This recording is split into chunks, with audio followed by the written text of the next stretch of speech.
What's up, guys? So in today's video I wanted to discuss with you desire. I wanted to talk to you about whether you are consciously loving your desire or whether you are actually fostering separateness. Let's get into it.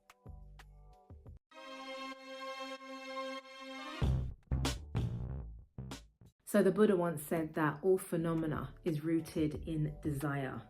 What does that mean? Basically means that even us ourselves wanting to be born was a desire, it was birthed from a desire. Who you are today was birthed from a desire. That all things have been made, that have been made from a desire to be made. So when it comes to you and the desire that you have for your life, irrespective of what the desire is, what this actually boils down to, within my own understanding of it, is whether you are consciously loving your desire appropriately or not. When I say loving your desire appropriately, I mean, are you one with your desire? Are you loving your desire in a patient, kind, and loyal way? Love is patient, love is kind. Are you being kind to your desire? Are you being patient to it and with it? If you're desiring for a new home, are you being loving towards it? Are you being patient? Are you being understanding? Are you being giving of yourself? We desire because we are created to desire. As creative beings, we have been born and made manifest from a desire within ourselves and from the desire of the collective consciousness. So when you now are expanding and adding to the universe, consider whether you are focusing on the lack, which means that you believe there is a separation between yourself and your desire, or whether you understand and realize that your desire is part of you, rooted within you, because it has been born of you. We are conscious creators. As human beings, we are able to recreate ourselves. We have children and we recreate ourselves. We can create many things. We have created artificial intelligence. We have created cars, planes. We've created chairs, benches. We're carpenters. We have built houses. We have built cities, states.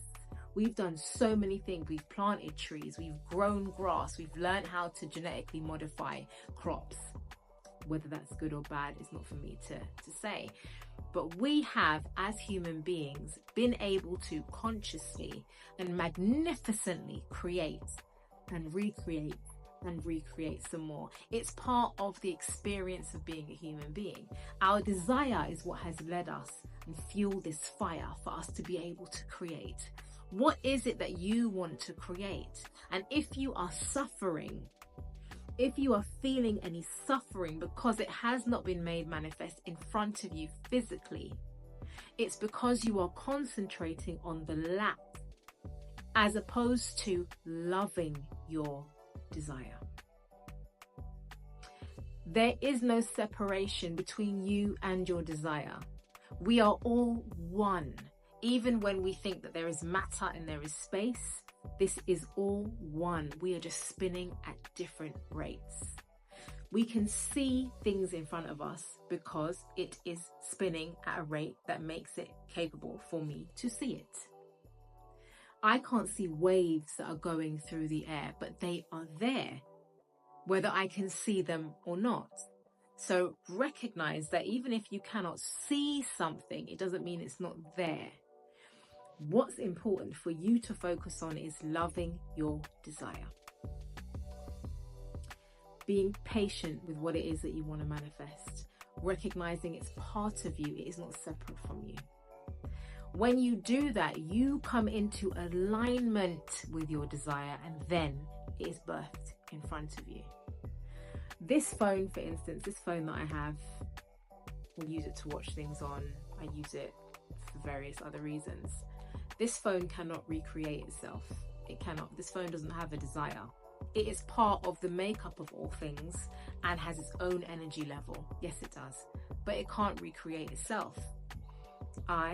You as human beings, animals, all things that are actually living, animated things can make of themselves, can hold desires and make of themselves. As conscious creators, as human beings, we go even further. We take it even a step further than the animals and the beasts. We take it up a level. We go up a vibrational notch where we are then able to create of ourselves and to create different things. A human being created this phone. More than several, dozens, created this phone, had the same idea and created the phone, had the idea in their minds, saw what they could do to make it happen, worked together as a team, collective consciousness, and then it was made manifest, and now I can hold it in my hand.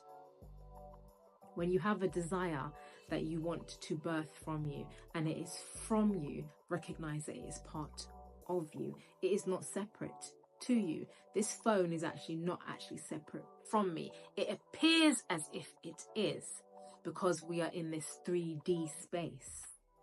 But on a 4D, 5D level, it's not. It's all part of me. We're all one thing.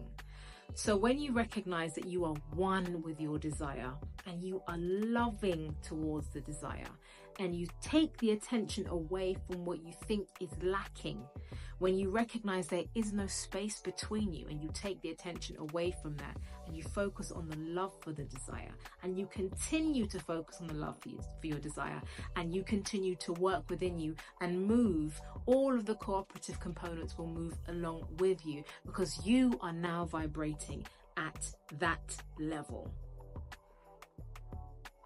Sometimes when something hasn't come to you immediately, it's because there is more vibrational work to be done.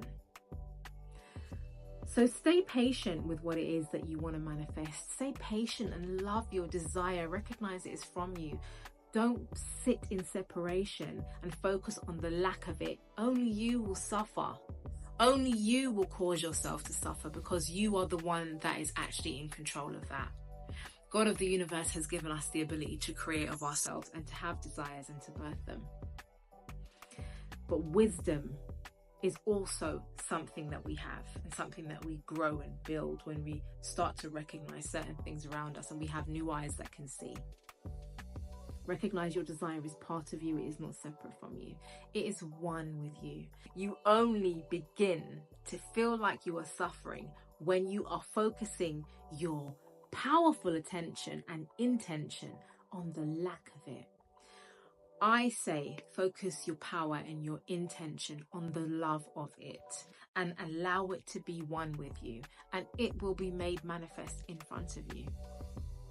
Love your desire, be patient with it, be kind, be loyal, be sincere, and focus on the love of it, as opposed to what you think it's going to give to you. We actually grow bonds as human beings when we give ourselves, when we are generous to others, when we are generous to what it is that we want. So focus your love and your attention on your desire in a generous fashion, not thinking of what it can give to you, but thinking of what you can give to it. Be of service to your desire and allow yourself to begin to align with it, and it will be made manifest in front of you. I hope that this has been useful and helpful to some of you, many of you even. Who knows? I guess you guys can let me know if you comment, like, share, subscribe, and do all of that good stuff. And I'm going to see you guys in the next video.